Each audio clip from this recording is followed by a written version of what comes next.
Volevo leggere con voi un versetto, si trova in Luca nel capitolo 9, versetto 57, 9:57. Dice così la parola del Signore: mentre camminavano per la via, mettetevi in testa e tenete presente questa parola, via. Mentre camminavano per la via, qualcuno gli disse: io ti seguirò dovunque andrai. Oh, cosa bella! E Gesù gli rispose: le volpi hanno delle tane sulle loro case, gli uccelli del cielo i loro nidi, ma il figlio dell'uomo non ha dove posare il capo. A un altro disse: seguimi. Ed egli rispose: Signore, permettimi di andare prima a seppellire mia madre o mio padre. Ma egli gli disse: lascia che i morti seppelliscano i loro morti, ma tu va ad annunziare il regno dei cieli. Potete sedervi in nome di Gesù. Signore, noi ti ringraziamo, Signore, per questa sera, Signore, perché siamo vivi, Padre, perché noi siamo nella tua presenza, la tua parola è viva, potente, Signore. Io credo che questa sera persone saranno guarite, saranno liberate, Signore, che il potere del tuo Spirito Santo, Signore, guarirà di depressione e di tante altre malattie che soffriamo in questi ultimi momenti, Signore. Togli ogni ansietà, togli ogni, Signore, pensiero, Signore, cattivo delle nostre menti, Signore, e fa con che il fiume della grazia, che la tua parola riesca a entrare nei nostri cuori, Signore, e fare il vero miracolo questa sera, che è di trasformare le nostre vite. Amen. Alleluia. Abbiamo letto un testo molto interessante, è un testo quasi da presepe, quasi tutti conoscono questo testo, è la chiamata, è un invito. E pensate che questo invito che noi leggiamo nella Bibbia, ci sono tanti inviti, ma l'invito, a dire la verità, di Dio, di Gesù, è stato fatto prima ancora della fondazione del mondo. È tutto pronto, è tutto preparato. È necessario che noi però vogliamo accettare questo invito, che noi vogliamo accettare questo impegno con Gesù. I giorni d'oggi noi vediamo le persone sono veramente impegnate con tanti altri inviti che ci portano a essere visibili, inviti che ci portano a essere riconosciuti, inviti che ci portano a essere importanti, inviti che ci portano a essere magari per qualcuno nella prima pagina del giornale, inviti che ci portano a essere comunque persone sotto la luce, sotto lo spotlight, sotto i riflettori. Tante persone vivono così oggi, desideriose di essere riconosciute, che qualcuno lo chiami come eminenza, come dottore, onorevole, pastore, prete, diacono, non lo so. Titoli questi che non possono migliorare la nostra vita, possono soltanto rappresentare quello che siamo, ma ognuno è non quello che pensa, ma di se stesso, ma quello che gli altri pensano, perché noi vogliamo che le persone pensino di noi il meglio, che io sono buono, che io sono una persona corretta, che pago le mie tasse, che prendo i miei impegni, che faccio tante cose e che riesco comunque a passare, a trasmettere alle persone un'immagine alla società, sia quella secolare, sia quella, diciamo, della Chiesa, una buona immagine di una buona persona, di un buon cristiano. Ma Gesù ha fatto un invito dicendo che dovevamo andare da Lui, dovevamo venire a Lui. Nei primi tempi, quando Gesù è salito in cielo, i primi cristiani erano presi da questo invito, perché Gesù aveva detto loro nel capitolo 28 di Matteo, c'è scritto: no? Andate in tutto il mondo, e tutti erano presi da questa voglia di fare, questa voglia di camminare, questa voglia di poter trasmettere al mondo un messaggio nuovo, un messaggio fresco, che parlava di gioia, che parlava di liberazione, che parlava di allegria, che parlava di cose che nessun altro prima di Gesù parlava. Prima erano solo costruzioni politiche, erano solo regole che potevano non cambiare l'uomo, potevano soltanto far con che il problema andasse avanti. Questo testo che noi abbiamo letto dice di un uomo che, vedendo Gesù, dice, mentre camminavano, un uomo per la strada ha detto a Gesù: io ti seguirò dovunque tu andrai. E sapete, questa è una cosa bella da dire in un auditorio con 5-6 mila persone. Vedete che se io venissi qui dal pastore José Antonio e dicesse: pastore José Antonio, io ho deciso di seguirti, ho deciso di essere alleato a te, dovunque tu andrai io sarò in questa chiesa, sarò a fianco a te, farò tutto quello che mi dirai, le persone salterebbero alto così. E dire questo a Gesù avrebbe portato, pensando l'uomo che ha detto questa frase, gli angeli a saltare così. Una festa nei cieli, qualcuno che ha aperto e ha detto: io ti seguirò dovunque tu andrai. Io ti seguirò, Gesù. Io ti seguirò. E Gesù prende e dà una risposta a lui. Le volpi hanno le loro tane. Le volpi hanno le loro case. In queste case loro scacciano i nemici. Se arrivano altri animali cercando di creare dei problemi, loro mandano via, perché loro sono proprietari di quella tana. Gli uccelli del cielo, della stessa maniera, hanno dei nidi. Nidi loro, è una loro proprietà dove loro possono andare, venire, allevare i loro cuccioli, ma è di loro proprietà. Ma Gesù risponde a quest'uomo e dice: il figlio dell'uomo non ha queste possibilità, non offre queste possibilità, non ti dà queste garanzie. Anzi, il figlio dell'uomo ti garantisce che sì, avrai sicurezza in Dio e non sicurezza sulla terra. Avrai sicurezza eterna e non sicurezza materiale. Questo ti garantisce il figlio dell'uomo. Ma le persone oggi promettono altre sicurezze. Palazzi, aerei, hanno promesso al nostro pastore un aereo, voi sapete, no? Lui ancora sta aspettando questa profezia. Io difatti, prima di avere il mio primo figlio, mia moglie sa, stavo mettendo da parte i soldi per fare un brevetto con gli aerei piccoli. Magari se avesse seguito quella strada, oggi facevo magari una categoria B o C e potevo essere il suo pilota in quell'aereo che gli hanno promesso. Ma le promesse oggi sono queste. Promesse di palazzi, promesse di giacche da 12.000 euro, da 13.000 euro. No, promesse di scarpe lussureggianti, di viaggi intercontinentali, di pubblici, di persone, di stadi. Ma Gesù Cristo ha detto a quell'uomo che ha aperto la bocca e ha detto: io ti seguirò, io verrò con te. Guarda, sei sicuro di quello che stai dicendo? E Gesù, cominciando a dire questa cosa a quell'uomo ha iniziato a pensare che la strada, la via dove passava Gesù forse non era la via che lui voleva seguire. Perché Gesù aveva tradotto più o meno così: nella mia via non c'è nessuna sicurezza umana.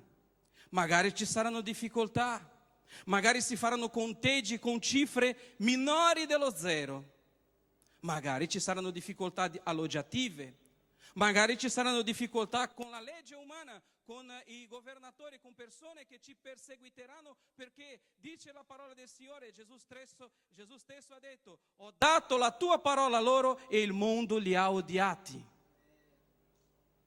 Il mondo li ha odiati perché ho dato la tua parola a loro. Difatti, noi sappiamo che il mondo non è finito il 21 adesso di dicembre, in questi giorni qua, perché i Maya avevano fatto lì tutto il loro calendario, ma si erano dimenticati di un dettaglio. Nella Bibbia dice che Giosuè un giorno doveva vincere una battaglia e lui ha pregato al Signore e si è fermato il sole e si è fermato la luna finché lui non fosse riuscito a distruggere tutti i suoi avversari. La stessa cosa è successo in questo dicembre. I Maya avevano calcolato, era tutto preciso, 21 dicembre all'ora X, ma Silvio Berlusconi ha deciso di ricandidarsi e avrà pregato, non so, in qualche modo avrà pagato e ha detto: fermate questa cosa dei Maya perché io devo almeno per 4 anni ancora regnare sull'Italia. Loro aspettavano tutte le sciagure della terra, ma meno che un cataclisma come questo potesse succedere. Difatti c'è tutta l'Europa in scompiglio. Vedete che ci sono cose nella vita che non possiamo prevedere. Quest'uomo pensava che seguendo Gesù avrebbe avuto tanto. Gesù arriverà, nella profezia dice che lui regnerà su Israele, si siederà sul trono di Davide, distruggerà tutti i nostri nemici. Era quello che quell'uomo che ha aperto la bocca e ha detto: io ti seguirò dovunque tu andrai, voleva dire. Lui pensava così. Ma Gesù ha distrutto subito tutte le sue elucubrazioni, i suoi pensieri, i suoi ragionamenti e ha detto: il figlio dell'uomo ti può garantire persecuzioni, problemi, per amore del mio nome, per amore del mio Padre, per amore della mia parola, ma palazzi sulla terra, aerei, macchine lussureggianti, no. Adesso, ho letto sul giornale, ieri, sono stati incaricati 5 nuovi cardinali dal Papa, tutti stranieri, e facevano vedere quanto costava la loro veste talare. Mi sembra che costava 1.400 o 4.000 euro, c'ha scarpe, l'equipa, la veste talare, la cintura, queste cose qui. Pensate a questo. Gesù, al contrario, ha detto agli uomini che li volevano seguire: se uno per strada ti ferma e dici dammi la tua tunica, dammi il tuo mantello, leva anche la tunica, dagliela, portati via questo. Perché lui ha detto che non sono i vestiti, non è quello che dobbiamo mangiare che è importante, l'importante è fare l'opera di Dio, non importa in quale maniera dobbiamo farla. Oggi la difficoltà è questa, fratelli. Si prega per un risveglio in Europa, si prega per un risveglio sul mondo. Io sono più d'accordo con quello che dice nella parola del Signore, che negli ultimi tempi ci sarebbe un raffreddamento dell'amore, ma non c'è bisogno che ci sia un scienziato, non c'è bisogno che ci sia nessuna profezia. Quello che vediamo oggi è solo raffreddamento dell'amore. Nessuno apre più la porta al vicino, nessuno passando in macchina e vedendo un amico, una persona che conosce, gli apre la porta e dice vuoi un passaggio, perché nessuno vuole più essere disturbato da nessuno. Tutti si sono creati un loro mondo, si sono creati una loro cerchia, un piccolo castello dove io ho il mio iPod, televisore e tante cose in cerca a me. Tutto questo mi è sufficiente, questo mi porterà alla fine della vita, mi porterà a essere felice, mi porterà a essere autosufficiente, mi porterà a essere Dio sulla terra, per cui io non ho bisogno di nessuno, non necessito che nessuno mi venga a parlare o dire qualcosa su di me, anzi mi danno fastidio le persone che mettono il becco nella mia vita, perché queste persone devono fare gli affari loro. Questa è la difficoltà, questa è la serietà. I figli non parlano più con i genitori non parlano più con i figli, marito e moglie si comunicano attraverso SMS, la casa non è più una casa, è soltanto un luogo con 4 stanze, 5, 2, o quella divisa da delle persone che hanno uno stesso cognome oppure uno stesso indirizzo civico, ma non è più una famiglia, secondo quello che ha detto Gesù. Perché l'amore ci deve essere dentro casa, ci deve essere comprensione, ci deve essere sopportazione, ci deve essere quelli che hanno più conoscenza aiutando quelli che non conoscono. I figli non sopportano più i genitori. Pensate, quando i figli sono piccoli, noi dobbiamo ripetere a loro 10.000 volte le cose. Quando i figli crescono, se il papà non capisce qualcosa, allora dicono ma tu sei, io non posso dire la parola purtroppo perché siamo troppo credenti. Quante volte ho visto i figli, tu sei R, tu sei I, tu non capisci, tu non. No? E questa è la realtà di questo mondo, non è questa panacea, questa finta cosa che fanno vedere in televisione. Oggi ho visto una famiglia di napoletani che è venuta in negozio. Padre, madre, due sorelle. E mi sono emozionato perché erano lì la ragazza doveva comprare una chitarra, la madre ha dato la sua opinione, il padre ha dato la sua. Alla fine il padre dice non pago io, paga la madre. Era una cosa meravigliosa, era bellissimo perché loro tra di loro c'era proprio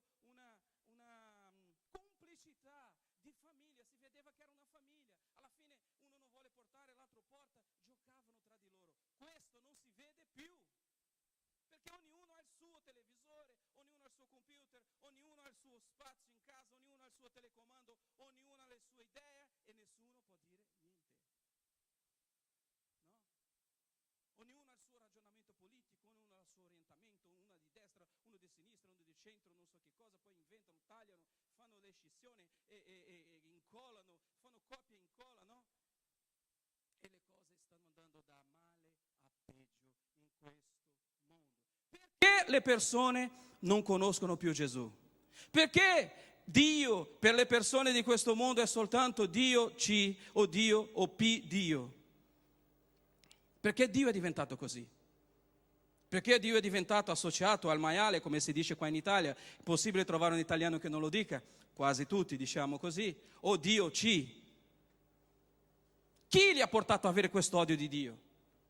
Chi gli ha detto che Dio è qualcosa di male nella loro vita? Quando ciampano col piedi, la prima cosa che gli viene in bocca è Dio, ma non per dire Signore scusami o Signore io ti riconosco come Dio, no, ma per aggredire Dio. Chi è stato? E chi è e chi sono i colpevoli?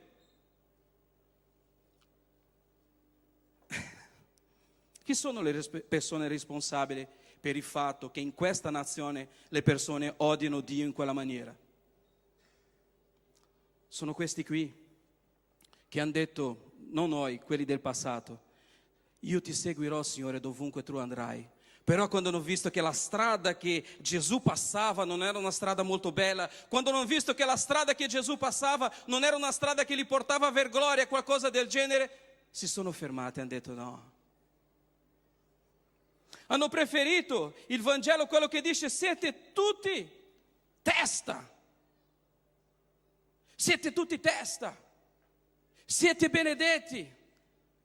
Avrete sempre l'amore di Dio su di voi. Voi sarete persone prospere, sarete persone che sarete nei luoghi più alti. È vero, Dio ha detto questo, ma non è nel luogo più alto secondo gli occhi degli uomini, ma è secondo quello che pensa Dio di noi.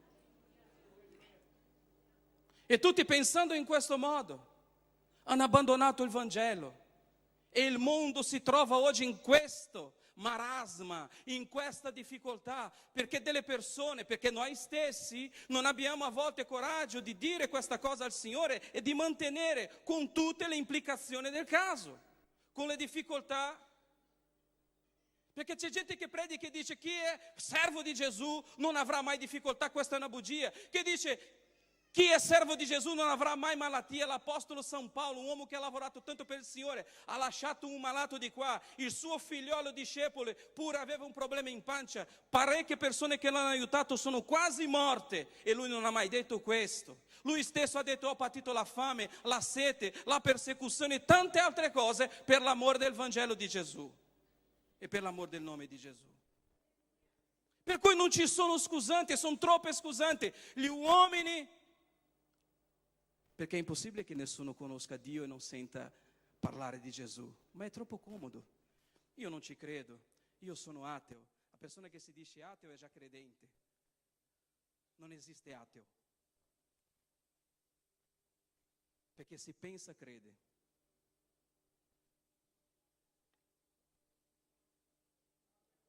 Anzi, ci sono gli atei, i professi che parlano più di Dio a volte che noi stessi. Perché cercano in tutti i modi, nei loro libri, in tutte le cose, di cercare delle parole per sminuire la potenza di Gesù Cristo. Ma quando si trovano, come ho visto io più volte, persone in difficoltà con la famiglia, con la moglie, con i figli, anche l'uomo più ateo doveva credere in qualcosa. E questo qualcosa è Dio. L'Apostolo Paolo ha detto, guarda, voi avete tanti dei, ma io vi voglio parlare di uno che voi non conoscete, è Gesù Cristo. Perché anche la natura loda il Signore. Gli uccelli cantano, le foglie applaudono, il vento intona cantici al Signore. Tutto questo è fatto per la gloria di Dio. È peccato che le persone dicono queste sono solo parole, queste sono solo, appunto come ho detto prima, elucubrazione, ma non è. Ieri ero in negozio e c'era una ragazza, non so neanche come definire, comunque con tanti morbi insieme. Era su una sedia a rotella,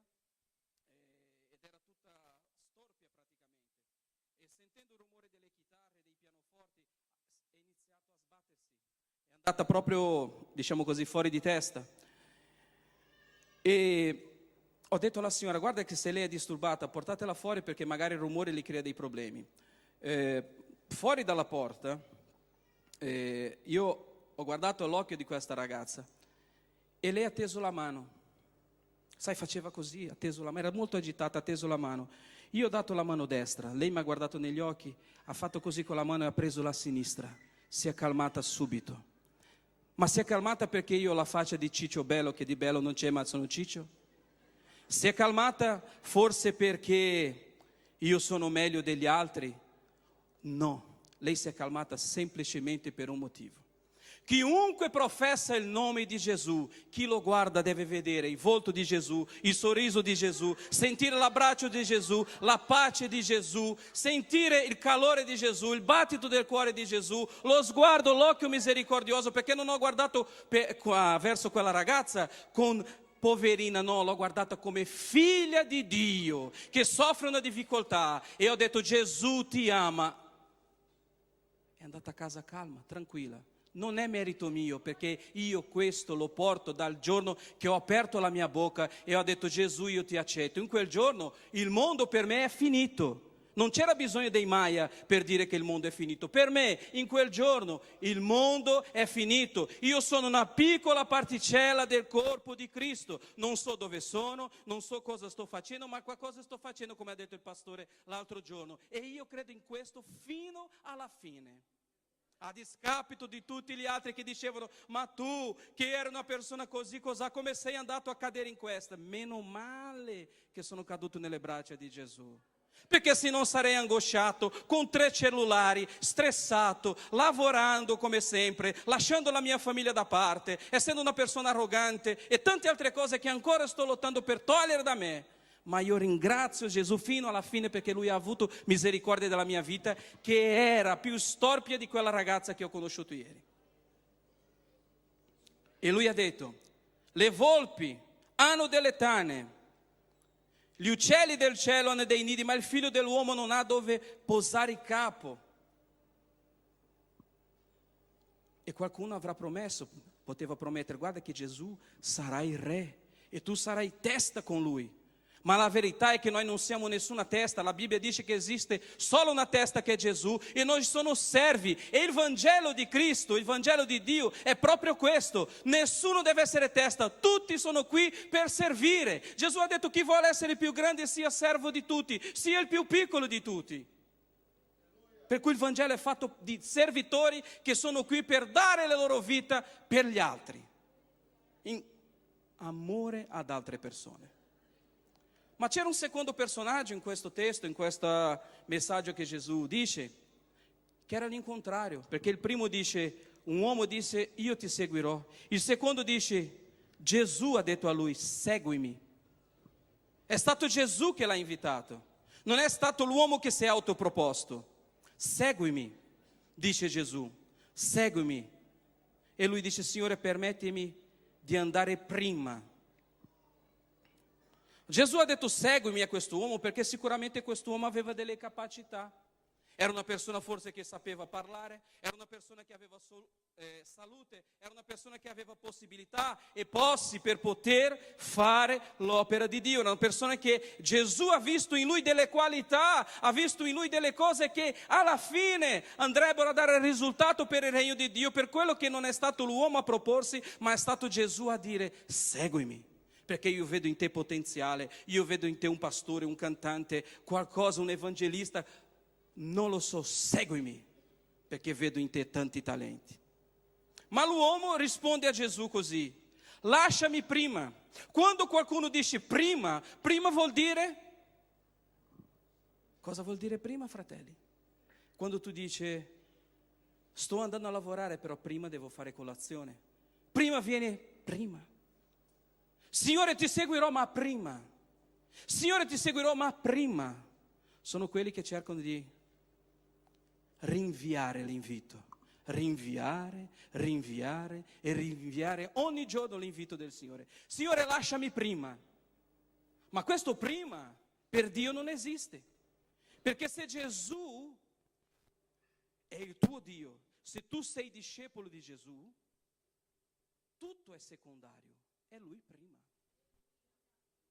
Non che Lui ha detto di chiamare gli altri secondi, ma spiritualmente parlando tutto ciò diventa periferico.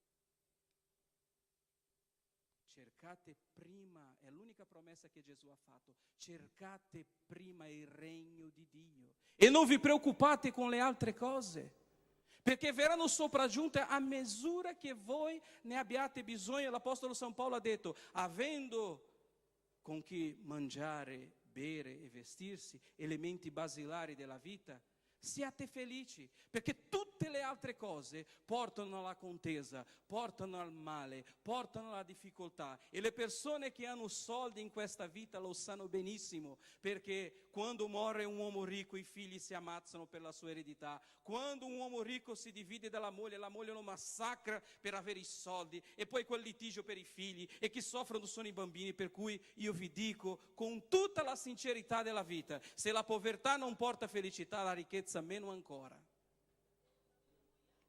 Ci sono le persone che si vogliono ingannare, ma la verità è questa. La verità è questa. E chi c'ha il grano lo sa.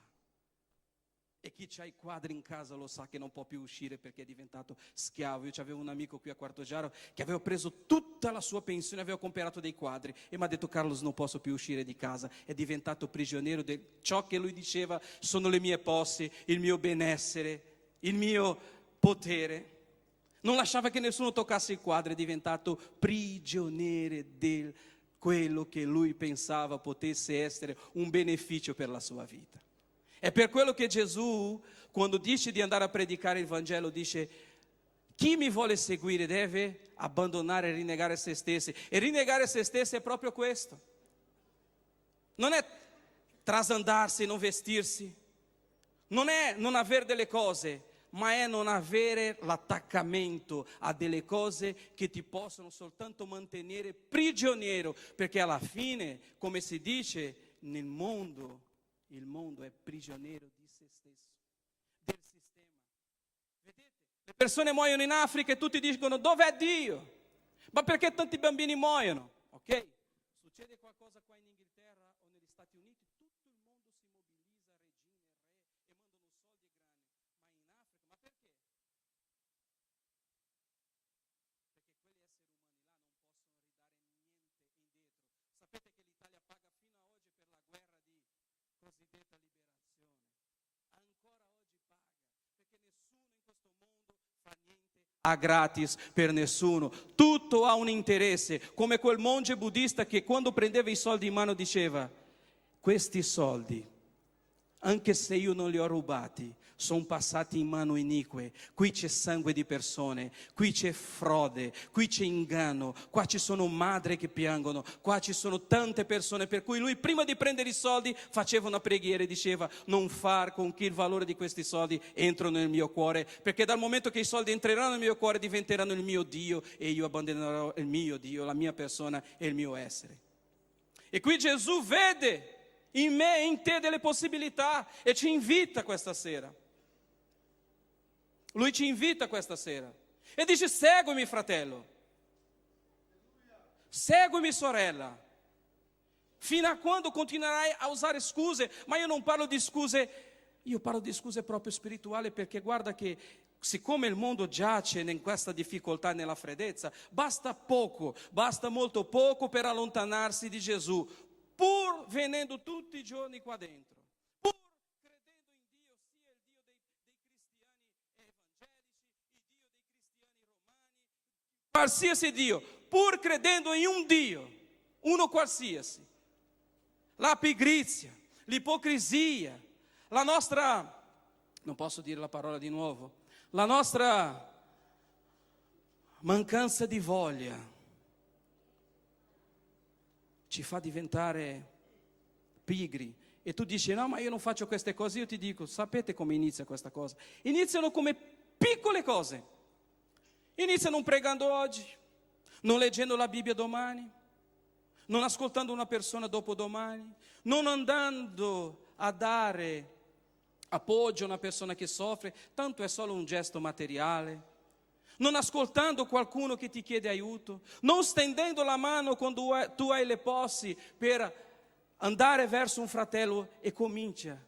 E questo sistema diventa, come dice il pastore José Antonio, una palla di neve. E tu, alla fine, pensi che sei uguale a prima, ma spiritualmente sei già morto, il mondo è cancellato. Perché quando finisce l'amore di Dio, finisce il mondo per chiunque. Finché c'è l'amore di Dio, il mondo esiste. Quando finisce l'amore di Dio, questo aion mondo è finito. E Gesù usa questo. Usa questo questa sera per dirci, fin quando io e te, noi, tu che crede, tu che non crede, tu che sei, come ha detto Albert Einstein, quando hanno chiesto a lui di che razza sei, lui ha detto io sono essere umano. Gli animali hanno delle razze, io sono essere umano. Quando lui è arrivato negli Stati Uniti, nell'ufficio migrazione, hanno chiesto di che razza era. Lui doveva dire ebreo, lui ha detto no, io sono essere umano. Perché così noi siamo, esseri umani, con un solo Padre, per quelli che credono, per quelli che non credono, per quelli che professano e per quelli che non professano.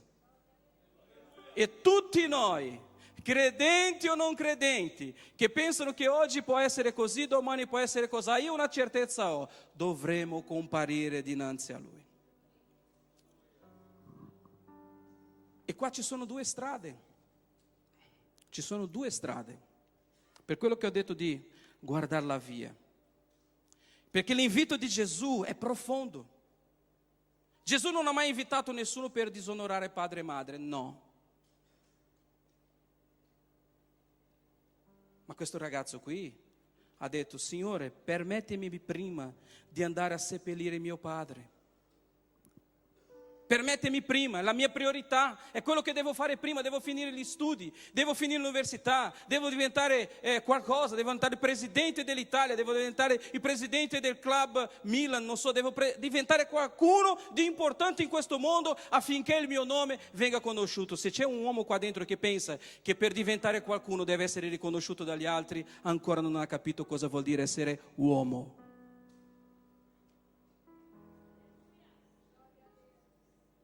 Tu sei uomo quando tuo figlio, nel momento che tu arrivi a casa, metti i piedi in casa, dice, papà, tu sei suo padre. Quando tua moglie ti guarda negli occhi e dice, mio marito o amore, tu sei suo amore, tu sei qualcuno per loro. Ma quando tu arrivi in casa e le persone preferiscono che tu non arrivassi, perché se c'era festa, se i bambini giocavano, se c'era felicità, tutti stanno zitti, no, guarda che è arrivato papà. È arrivato qualcuno che non doveva essere qui, perché quando lui mette i piedi dentro casa tutto deve tacere, tutto deve essere a posto, tutto deve essere sistemato, perché lui, l'Eterno, non vuole essere disturbato. È il più infelice degli uomini, perché è meglio avere la casa disordinata con dei bambini che giocano per terra ma ti amano e ti riconoscono come qualcuno importante per loro, che avere la casa pulita e nessuno che ti guarda negli occhi, anzi aspettano soltanto di crescere per dire addio.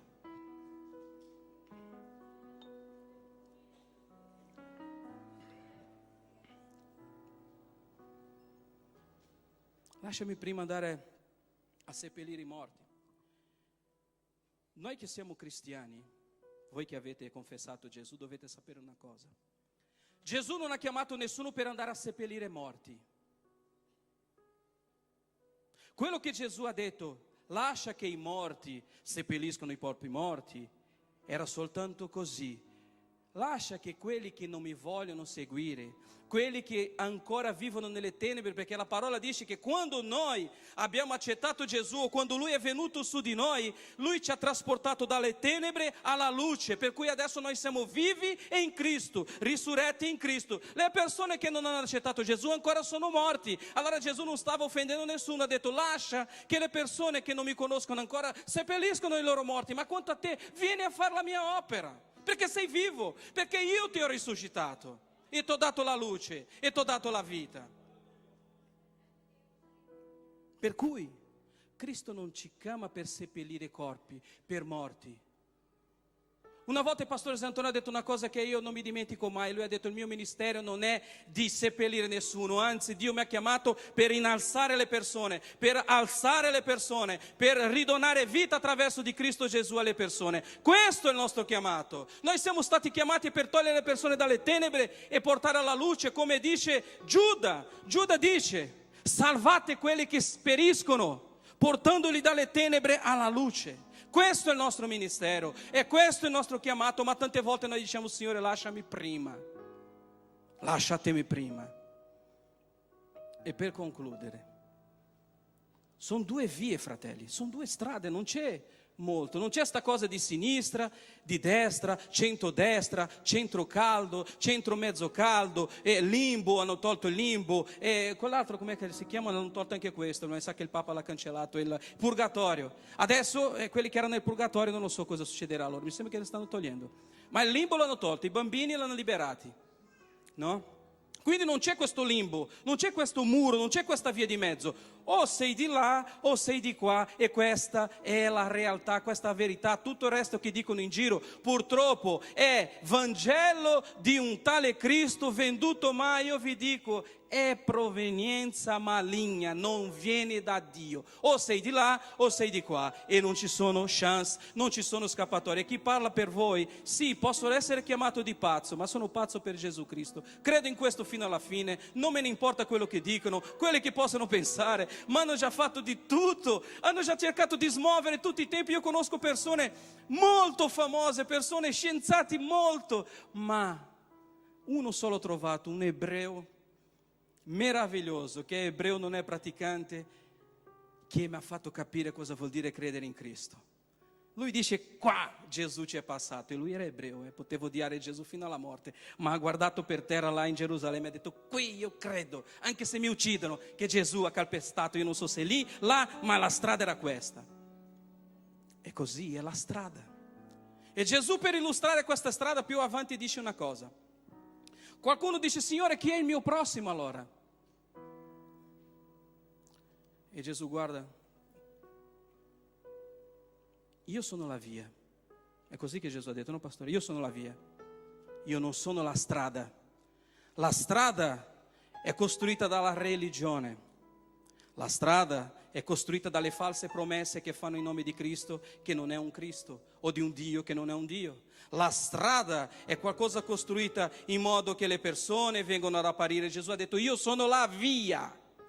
E per illustrare questo lui ha fatto un quadro molto chiaro della situazione. Dice: guarda, un certo uomo scendeva da Gerusalemme verso Gerico, e quando questo uomo scendeva è stato preso dai ladri, dai briganti, l'hanno svestito, l'hanno malmenato, l'hanno lasciato quasi morto. E lui dice: c'era un sacerdote, qualcuno che nel tempo fa aveva fatto un voto, magari: io ti seguirò dovunque tu andrai. E dice che il sacerdote era sulla stessa strada, la strada è là fino a oggi, la strada è là, voi che avrete possibilità un giorno andate, c'è una strada nuova ma c'è la strada vecchia, da Gerusalemme a Gerico, la strada è ancora là, ma le vie sono diverse della strada, perché la strada è fissa, la strada è pavimentazione, ma noi non dobbiamo camminare nella strada, noi siamo discepoli della via di Gesù Cristo. E lui, per esemplificare questa cosa, dice: ci sono tre vie sulla stessa strada. La via di uno che è venuto, ha visto, è passato molto lontano. È passato lontano. Un secondo musicista, un levita, viene, vede l'uomo caduto per terra e dice che si è allontanato. Ma il terzo è quello che mi impressiona di più. Era un samaritano, un eretico, era come un interista per un juventino. Sì, io ho un amico juventino in negozio, lui odia, non è che, lui odia proprio, se c'è qualcosa che è nero e blu, lui dice: Carlos, prendi te perché io questa roba non la tocco. Fai tu, paga lui, guarda da lontano, ma è vero, fratelli, lui proprio li odia.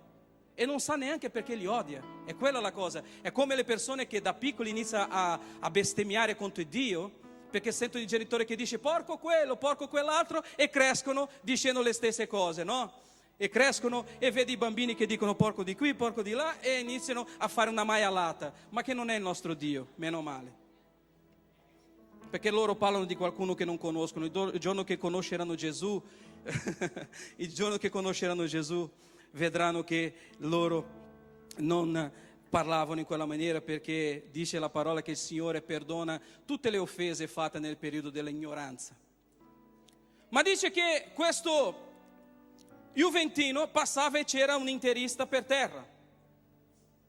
Avrà visto, non so, una sciarpa legata ai piedi o qualcosa del genere. E dice: guarda che c'è lo Juventino, passa, lo guarda e guardate la differenza. Il primo andava su una strada e ha preso la via della lontananza. Il secondo andava sulla stessa strada e ha imitato la via dell'altro, ma il terzo ha fatto una cosa molto bella. Gesù ha detto che si è avvicinato, ossia la sua via sulla strada di quell'uomo sono diventate così vicine che dice che lui si è chinato verso di lui, ha fasciato le sue ferite, ha messo dell'olio, l'ha abbracciato, l'ha preso, l'ha messo sulla sua cavalcatura. Questa è la via della prossimità che manca oggi in casa, nel lavoro, tra amici. È questa via che sta scomparendo. La via della compassione e dell'amore per l'altro, non importa se è arabo, se è cinese, se è musulmano, se è palermitano, se è milanese, non importa. Siamo tutti esseri umani creati dallo stesso Dio, e il problema è se la tua via è uguale alla sua, se il tuo cuore è uguale al suo, se il nostro cuore è uguale al suo. Questo ci fa avvicinare, è questo che fa riflettere il profumo di Cristo in noi, è questo che fa riflettere il sorriso di Cristo in noi, l'amore di Cristo sulle nostre vite, è questo che porta a essere chiamati veramente, se si può dire così, cristiani, seguitori o discepoli di Gesù. Non è quello che dico, non è quello che io fantastico o che io faccio apparire, ma è nel momento che io tendo il mio braccio e abbraccio le persone puzzolente, con puzza di ascelle, che non hanno denti, che non hanno niente, perché ci sono persone che dicono: queste non fanno parte della nostra categoria. Sapete? Persino oggi, fratelli, esistono chiese, anche di altre religioni. Ad esempio nella mia città, Campinas, in Brasile, c'è una chiesa dove vanno solo la classe chic. Se tu arrivi con una scarpa come la mia là, non entri, perché Gesù non accetta che tu entri nel loro tempio in quel modo. No, noi qua abbiamo un padrone, sì, il padrone è il diavolo. Qua noi abbiamo un padrone, abbiamo un livello di vestimento. Non importa se Gesù è dentro o fuori, l'importante è che dobbiamo vestirci per vederci nel nostro club massonico, non so di che altro modo. Qua dentro dobbiamo trovarci tutti così, no? Ci sono persone che protagono questo chiamato di Gesù perché devono mettere, mamma mia, oggi non posso dire proprio nulla, le donne, no? Le donne devono fare crescere delle cose, comprare 250 grammi di qua e di là, perché dice: no, ma io devo apparire bella, io se vado per evangelizzare devo avere, è sempre una bella donna, e poi cambia taglia qui, e poi taglia qui, e cuce qui, e dice: no, ma io mi devo rifare bella, perché Gesù dice che noi siamo belli, dobbiamo essere belli. Ma quando vede una persona puzzolente per terra non si avvicina neanche, perché non fa parte della sua categoria, non è servo di Dio, non è figlio di Dio e non è neanche meritevole di compassione, perché il Dio che ha chiamato lei o colui dice che non si può toccare. Passa nella via di largo, nella via di non posso toccare questa gente, questi sarà la Croce Rossa che prenderà cura di loro, perché il mio Dio mi garantisce che io sarò sempre in cielo, in alto, che io sono sempre testa, scusate la parola, una cosa fresca proprio, una cosa veramente schifosa, di un Gesù che non ha detto questo, non ha predicato questo e non ha insegnato questo, ma ha insegnato l'abbraccio, non importando quello che era colui che era davanti a te. Era soltanto per capire che l'opera di Dio prima è l'essere umano, e che la cosa più importante non è il tempio e il vestimento, ma è l'opera di Dio, è l'uomo contro l'uomo, è l'uomo con l'uomo, è l'uomo nell'amore verso l'uomo. Questa è l'opera di Dio. Mettiamoci in piedi. Sì.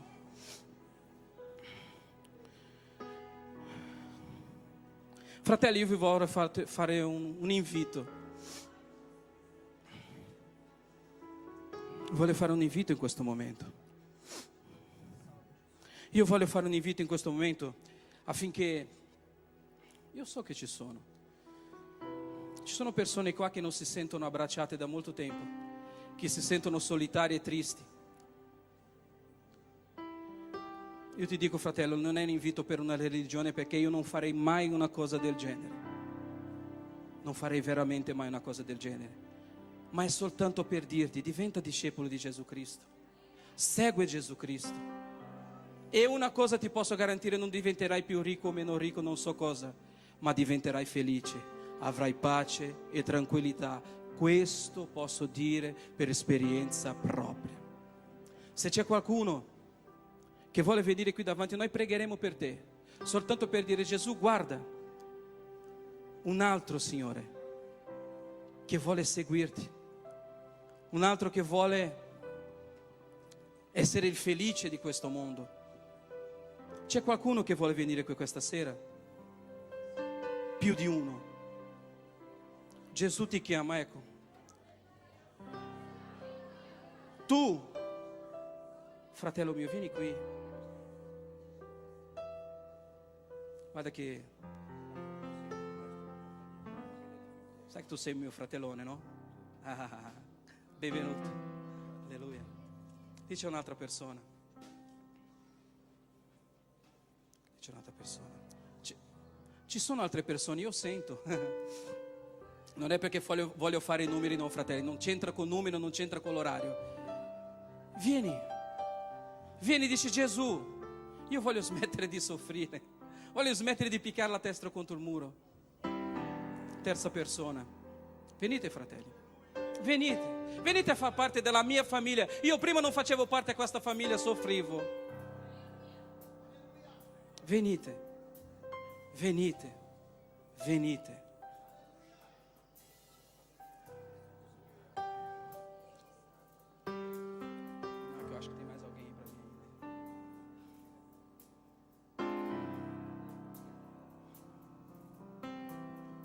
C'è ancora qualcuno che deve venire qui. Tanta gente sofferente che chiedi aiuto e aiuto non c'è.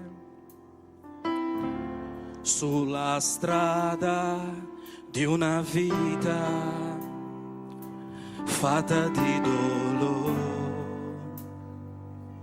Venite, fratelli. Bambini che piangono, donne che soffrono, uomini che non sanno dove andare per trovare un po' di pace e di stabilità. La sofferenza sembra permanente in un mondo buio senza cielo. Oh, ma c'è qualcuno che Gesù asciuga le tue lacrime di dolore. Il suo amore guarirà le tue ferite.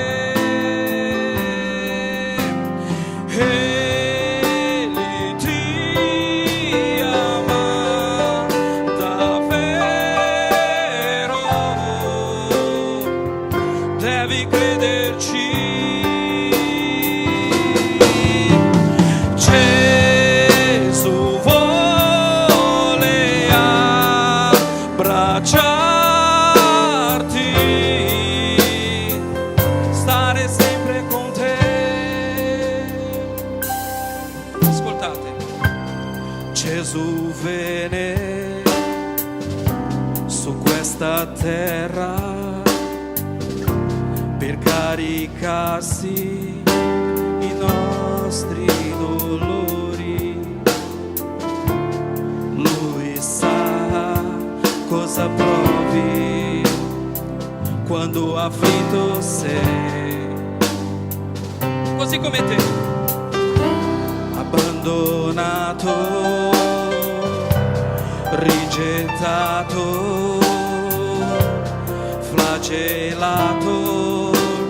Il mio Gesù, familiare col patire, uomo di dolore, inchiodato su una croce, dopo 3 giorni è risuscitato. Oh, devi sapere che, cantate, c'è il testo. Gesù asciuga le tue lacrime di dolore.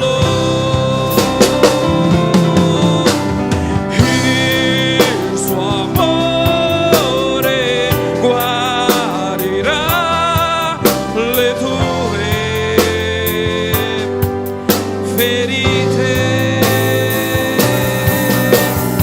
Egli ti ama davvero,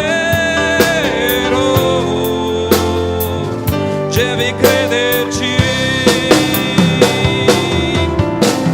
Gesù vuole abbracciarti,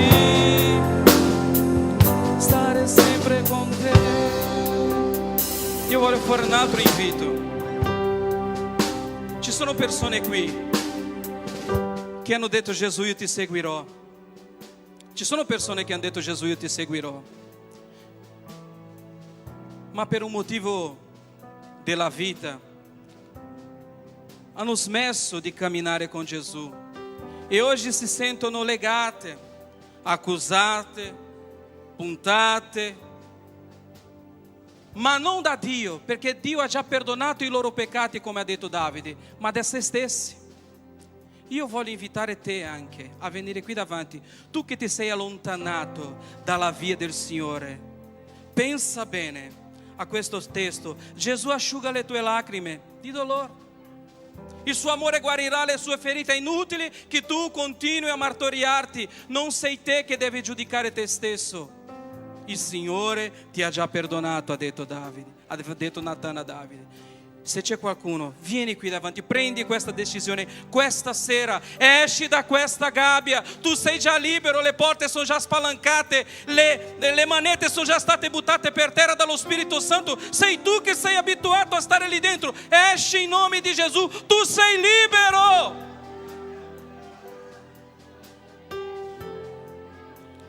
Vieni fratello, vieni sorella. Gesù asciuga, cantate, tue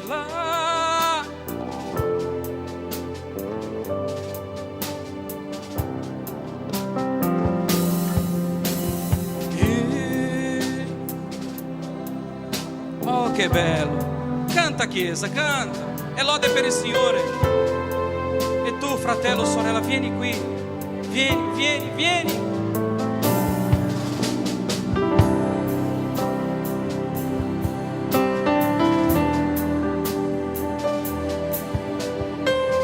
Bisogna credere che Gesù ci ama. Bisogna credere.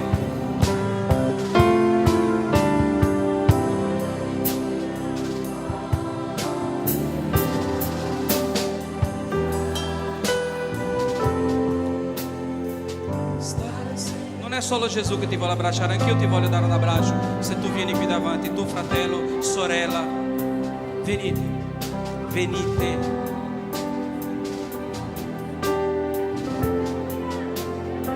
Fai così col piede, guarda, così come sei messo col piede, così come tu sei messa, sorella, col piede. Fai così, allontana il piede destro dal sinistro. Se tu riuscirai a fare questo, tu vieni qui davanti. In nome di Gesù Cristo. Questo pavimento non è legaccio per nessuno. Questo pavimento non è prigione per nessuno.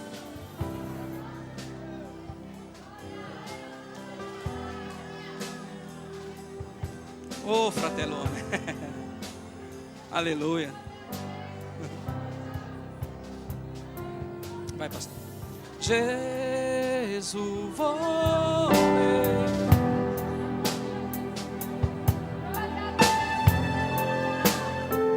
stare sempre con te. Ci sono altre 2 o 3 persone.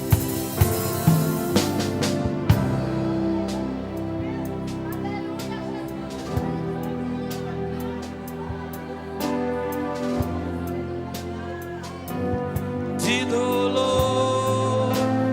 Questa sera è l'ultima sera che piangi. Non sentirai più il dolore delle tue ferite. Oh, alleluia, io credo, tu verrai qui davanti oggi.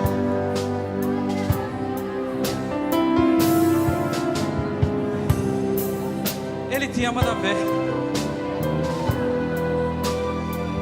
Pensi che quello che tu hai fatto è più grande dell'amore di Cristo? Tu non hai potere per fare questo. Non hai potere di condannarti, perché tu non sei padrone della tua vita. È Gesù Cristo che è il padrone della tua vita. È Lui che ci ha liberato, è Lui che ti ha creato, è Lui che ti ha fatto vivo, è Lui che ti ha mantenuto vivo fino a oggi, fino in questo momento. E Lui dice: vieni, vieni figlio mio.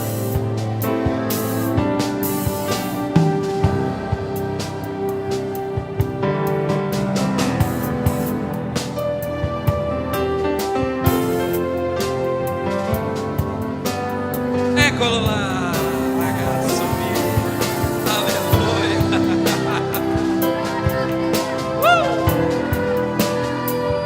Ah, ragazzi.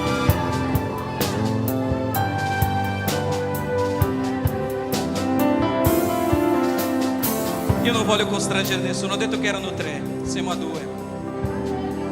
Lo Spirito Santo mi ha detto che erano 3.